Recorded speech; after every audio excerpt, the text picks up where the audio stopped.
संजय सरकार जी, हालात ऐसे खराब क्यों कर दिए हैं कि बंगाल और बांग्लादेश में फर्क करना मुश्किल हो रहा है? आरोप बीजेपी का है। नहीं, फर्क करना मुश्किल है।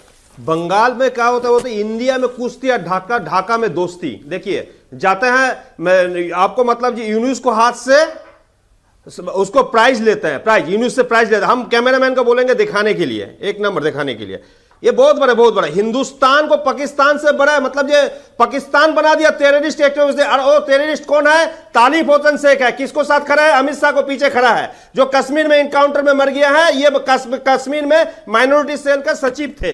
ये बहुत बड़े हिंदू है। अभी आप थोड़ी देर पहले बोलते हैं हिंदू का मंदिर तोड़ा जा रहा था, सब कुछ किया जा रहा था। तो अब मैं आपको एक एक करके दिखाना चाहती हूँ। 1400 साल पुराना झंडलवाल का मंदिर सिर्फ आरएसएस को पार्किंग बनाने के लिए तोड़ा जाता था। आपको मन में दर्द नहीं है? बिहार का समझकर में दिक्कत ये है ना, अवैध कंस्ट्रक्शन और हिंदू देवी देवताओं के मंदिर में घुसकर अभद्रता करना, जानबूझकर मूर्तियों को तोड़ना, इसमें डिफरेंशिएट नहीं कर पाते ना आप संजय सरकार जी। दिक्कत ये है, आंख खुली है आपकी, लेकिन उसके बावजूद बंगाल में क्या हो रहा है आप ये नहीं देखेंगे। आप बंगाल में नहीं देखेंगे। गलत घटनाक्रम का जिक्र करेंगे तो मैं बीच में टोकूंगी। दिल्ली के झंडेवालान मंदिर के सामने अवैध पार्किंग को तोड़ा गया है। आप ये गलत घटना का जिक्र यहाँ पर मत कीजिएगा। और दिक्कत ये है ना, अवैध कंस्ट्रक्शन को तोड़ना और कुछ लोगों का हिंदू देवी देवताओं के मंदिर में घुसना या किसी को घर से बाहर निकालना आपको अलग अलग नहीं लगता है। दिक्कत ये है संजय सरकार जी, ये है आपकी सोच और ये है आपकी मानसिकता। दो घटनाओं को एक साथ मिला देंगे, लेकिन मुर्शिदाबाद पर आपसे सवाल ना पूछूं, संदेश खाली पर आपसे सवाल ना पूछूं, रामनवमी पर जो जुलूस निकलते हैं उसमें पत्थरबाजी क्यों होती है, इस पर मैं आपसे सवाल ना पूछूं। सवाल पूछेंगे आप क्यों चिड़चिड़ बोले? आप चिड़चिड़ क्यों करते हैं? मैं चिड़चिड़ नहीं करती हूँ संजय सरकार जी। आप एक्चुअली दो घटनाओं को एक साथ मिलाते हैं। आप में दिक्कत है संजय सरकार जी। इनकी आवाज थोड़ा डाउन करें, सुनेंगे नहीं, वरना इनको सच तो सुनना नहीं है। संजय सरकार जी अब सुनिए जो मैं आपसे कह रही हूँ। दो अलग अलग घटनाएं हैं। मुर्शिदाबाद में जानबूझकर हिंदू देवी देवताओं के मंदिर में घुसकर अभद्रता करना एक अलग मसला है, और अवैध पार्किंग को तोड़ना एक अलग मसला है। एक साथ मत मिलाइएगा संजय सरकार जी, इसको थोड़ी तो संवेदनशीलता रखिए। सही नहीं है, आप बोलें प्राची जी, ये सही नहीं है, ये गलत है। आप मुझे मत सिखाइए, आप खुद गलत जगह पर खड़े हैं। अब जवाब दें, अब जवाब दें। आप क्यों नहीं बोलते? अरे जवाब दें। मेरे सवाल का जवाब देंगे कि नहीं देंगे? बीजेपी के हैं। अरे मेरे सवाल का जवाब देंगे कि नहीं देंगे? मुझे फर्क नहीं पड़ता संजय सरकार जी कि आप मुझ पर क्या आरोप लगाएंगे। मुद्दे पर रहना जानते हैं तो बताइए, नहीं जानते हैं तो फिर मैं आगे बढ़ती हूँ। मेरे पास दो अन्य मेहमान भी इंतजार कर रहे हैं। जवाब देना। ये मुर्शिदाबाद बोलती हूँ तो मिर्ची क्यों लगने लगती है? संदेश खाली बोलती हूँ तो मिर्ची क्यों लगने लगती है? आपको मिर्ची लगता है? आपको मिर्ची लगती है? आपको लगता है? बोले। आप आरएसएस बीजेपी के आदमी है, आप एंकर नहीं है।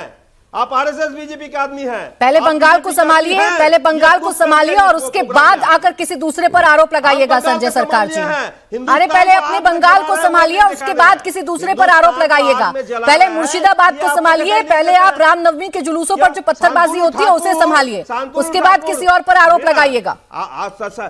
जवाब देना है तो बताइए, और अगर आपको पर्सनल कमेंट करने तो स्पेस नहीं दूंगी। आप जवाब दे रहे हैं? हाँ बोलें। आप तो बीच में टुकराना चालू कर बोलें। आपको बोलने दीजिए ना। बोलें।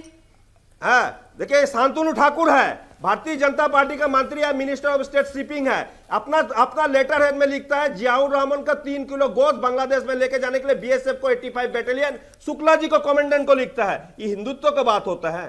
अब कौन से हिंदुत्व का बात करता है प्राची जी? ये हिंदुत्व है, हकीकत में हिंदुत्व है। आप बोल रहे हैं हिंदुत्व का, आप तो बंगाल मैटर में हम बोल रहे हैं, तो आप क्यों बोलने नहीं देते हैं? जब इतना मंदिर गुजरात में गांधीनगर शहर बैठाने के लिए 80 मंदिर 2008 में 13 अक्टूबर में तोड़ा गया था। कौन तोड़े थे? भारतीय जनता पार्टी जो नरेंद्र मोदी तोड़े थे। काशी विश्वनाथ कॉरिडोर बनाने के लिए हजारों शिवलिंग तोड़ गए थे, हजारों की शिवलिंग तोड़ा गया था। आप उस समय क्यों ना पापा, आप क्यों नहीं पूछते? अब सुनिए संजय सरकार जी, आप सब सुनिए संजय सरकार जी, आप बोलने में, अपनी सरकार का पक्ष रखने में या गलत को सही बताने में इतना खो गए हैं कि आपको ये समझ नहीं आ रहा कि अवैध कंस्ट्रक्शन या सरकारी तरीके से बुलडोजर चलाने और मंदिरों में घुसकर जबरदस्ती अभद्रता करने में अंतर होता है। इसीलिए बंगाल को नहीं संभाल पा रहे हैं आप। इसीलिए बीजेपी को मौका मिल रहा है कि वो कह रही है कि बंगाल बांग्लादेश बन जाएगा। यही दिखा रहे हैं आप दूसरे पर आरोप लगाने में इतना बिजी हो गए हैं कि अपने घर में क्या चल रहा है ये संजय सरकार को नजर नहीं आता है। ये संजय सरकार को नजर नहीं आता है और कोई दिखाने की कोशिश करे तो संजय सरकार बौखलाने लगते हैं, वो बौखलाने लगते हैं, अजब गजब आरोप लगाने लगते हैं। अब थोड़ा रुक जाए, आप थोड़ा रुक जाए संजय सरकार जी, रुक जाए, थोड़ा रेस्ट दें अपने गले को और थोड़ा अच्छी बात करें, थोड़ा तर्क की बात करें, थोड़ा फैक्ट्स पर बात करें। ये संवेदनशीलता को भंग ना करें मेरे डिबेट की। सोमनाथ भारती जी रुक जाए, संजय सरकार जी रुक जाए।